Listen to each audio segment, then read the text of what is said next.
All right, so I had a quick what I got 7, 8, 9, quick 9 paragraphs I want to read. I had a total of 7 people ask me about this subject. It's real simple. It's called Black Buddha. Some people call him Sambo, but it's about the African. It's pretty much the African origins into Asia that'll show you what Buddha is and who Buddha is. Because remember, Buddha is supposedly 3 different. We'll go into it. Anyways, all right. So when it comes to Black Buddha, the first thing you must do is look into the Black Sambo. The Black Sambo story is one of the earliest, if not the earliest, stories in Asia. Okay. It's a lot of esoteric information in the story. So when you read it firsthand, you probably, if you're not real conscious, you probably just gonna read a story like a lullaby. You're not gonna really understand it. But if you're conscious and you know your history, you know what the story is trying to per se. But what you need to research is because they say Buddha came from the Naga, which we know is the snake or the serpent. That's all it is. But they say Buddha came from the Naga people. But what you need to research is the Mon people, which is MON. Okay. These are one of the earliest, if not the earliest people in Southern Asia to settle. And they themselves are responsible for the spread of, I'm going to say this and then I'm going to spell it. Theravada. Okay. So it's spelled Theravada.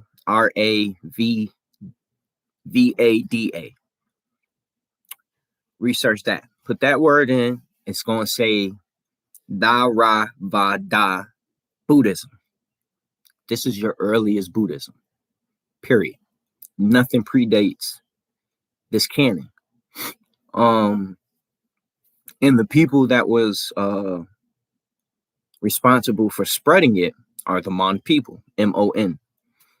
These are the first people to settle in first India, then Southern Asia. So once you research it, it's going to show you their migration route. But the Naga people come from these people.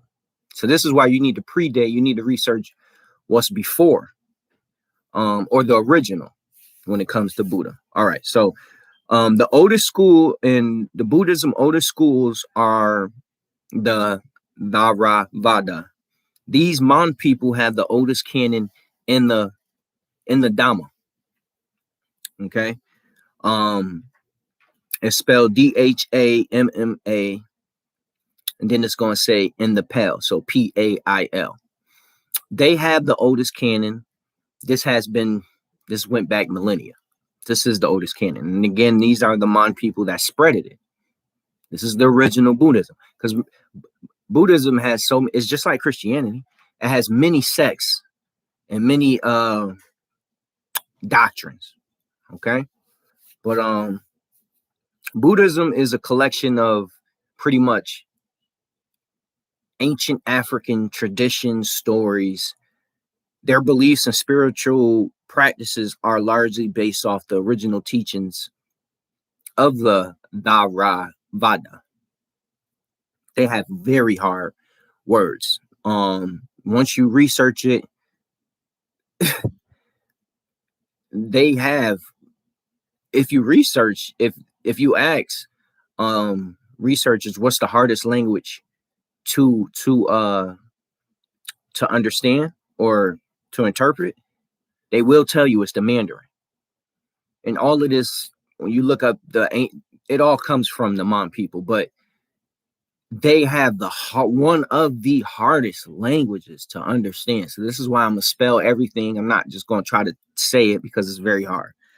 But let's move on. They have the oldest schools. Buddhism has the collection of African stories like reincarnation. That's straight out of Africa. Literally, the Enlightened One. That's his name. We call him Buddha, but his name is Enlightened One. Who enlightened him? And it would show you that his his stories and his teachings come straight out of Africa, some out of Sumeria, but the Sumerians were black-headed people. That was their name. So these are Africans too. So these are all African stories. And once you predate Buddha himself, you see where he gets it from. But the Mon people are all over Asia, but today they're going to depict them as high yellow Asians. But DNA, the real Mon people, DNA shows you the African root out of Africa. Okay.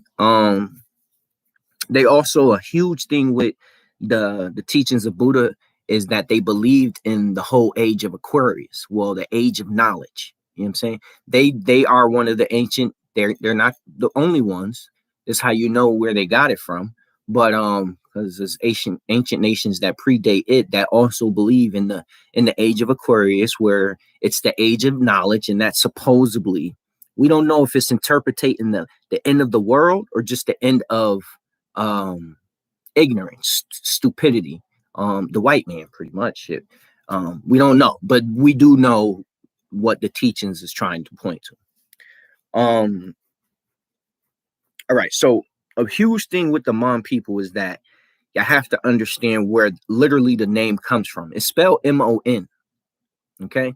But the Mon people tell you in their ancient writings how they got to Asia. And this is also where you get the word monsoon. This is literally where you get that word from, because the Mon people tell you that they rode these winds in high oceans into Southern Asia. And when you go into Southern Asia, there's thousands of islands. I don't want people just thinking of India or Vietnam or Korea. It's not, no, all of it. Once you research it tell you that the migration routes, you have to research it. It will show you the migration route, how they went into all of it, Filipino, all of it, even Japan. The Japanese tell you themselves. They tell you themselves the first samurai was an African man. And the first people on that island in Japan were worshiping African customs, traditions. This is stuff you have to research. This is all facts. But I don't want to get besides the point. Let's move on. So they tell you that they rode these the winds and these high oceans into Asia and even back into Africa. Literally, this is where you get the word monsoon from. But the Mon people were the first people to do it into Asia and even back into Africa. And that's how they was doing it. This is ancient people we talking about. They left statues, they left scripts. Let's go into that. All right, so we have to understand that the Europeans did conquer that area. Once the Europeans went into that area, they did exactly what they did in Africa, or what they did in Mesopotamia, what I call Western Asia, but they're going to tell you Middle East, whatever you want to call it. They did the same thing everywhere. They chopped off our noses. They chiseled off anything that said anything about black, or anything that, once they start understanding the knowledge, anything that they understood, chisel it off. Understood more, chisel it off. They didn't understand it and couldn't break it, write it down, copy it, hide it, chisel it off. They literally tried to wipe our ancestors off the face of the earth, proving that we've been here for tens of thousands of years before a European white man was even thought of. My elders, my masters tell us that the white men, the European, the Neanderthal was stuck behind a wall of ice. He couldn't even get to us if he wanted to. And this is why for tens of thousands of years, not only did we circumnavigate the earth, but we also had great ancient civilizations before European even came out. But let's keep going. When you go to Thailand is a huge, I love Thailand, because even though the modern people in Thailand, they try to whitewash it because the Europeans, that's pretty much what they try to do. But all of their ancient statues and temple, everything says these are black people. All right, so it's a queen. I'm gonna spell it very hard. It's a queen spelled Ragnat, but Her real name is Kamadeva. So it's Camadevi. This is the Black African queen. It's depicted all over Thailand. Some people even worship her, built her temples, etc. So they depict her as a Black African woman. And once you learn the consciousness and the writings and the Medunetter, you know what they're trying to say. Also, I'm gonna give you two great books I personally don't have, but most of the teachings that I've read came out of these books. One huge one is, I'm gonna give you a black source then a white source, because some people don't like black sources, some people don't like white sources, but both sources say the same thing. So black source first, very hard name, so I'm gonna just spell it Runoko. So I guess that's the first name, Runoko, and last name would be Rashidi. So Rashidi or Rashadai, however it's pronounced. He wrote The African Star Over Asia. I believe it was volume 1, 2, 3. I believe it was volume. I think it's 5 volumes, if I'm not mistaken, of his. I'm gonna give you a white scholar. Great. This guy says the same thing. They don't say anything different, but he's a white scholar. His name is Ivan Lavan. So Ivan, last name Lavan. He wrote The African Presence into Early Asia. Both of them go into the ancient Japanese worship of the Black Dahlia, and they touch on the first Africans into that land, first Black samurai, etc. They both correlate with each other. But this is just a quick video because I was asked to do it, and the most I'm gonna tell people to do on this subject is, I'm not gonna tell you not to do what you want. You're your own person. But if you're gonna say you're a Buddhist or look into the teachings of Buddha, look into what's before the Buddha, as in what is the Buddha, what became of the Buddha, Black Sambo, etc. What was the teachings of the Mon people, because they literally created the first canons for your Buddhism. So there's nothing wrong with Buddhism. Personally, I don't mind their teachings, except for the Europeans trying to whitewash it and imprint themselves into they tried to do it into all doctrines, all religions, because at the end of the day, Buddhism is a religion, it is a doctrine. But all these religions, because Buddhism is kind of recent, all these religions, if anything, it came around Islam or right after, but all these religions, all of them come after the Greeks conquering Kemet.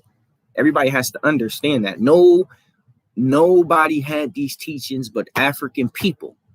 But after the Greeks came into Kemet, which I call Egypt, and conquered Egypt, or Kemet, I call it Kemet, whatever you want to call it, where it was no Hebrews. Stop it, Greeks. Hebrews are Greeks. This is where you start seeing the rest of the world pick up the teachings, the Mayans, everybody, everything, every ancient nation you could really think of after the Greeks conquering Egypt was starting to teach our ancient, our mystery systems, and they all had a prophet, you could say, Jesus, Buddha, Muhammad, whatever you want to say. But the prophet was teaching literally the teachings of ancient Kemet, Nubia, Nile Valley mystery system.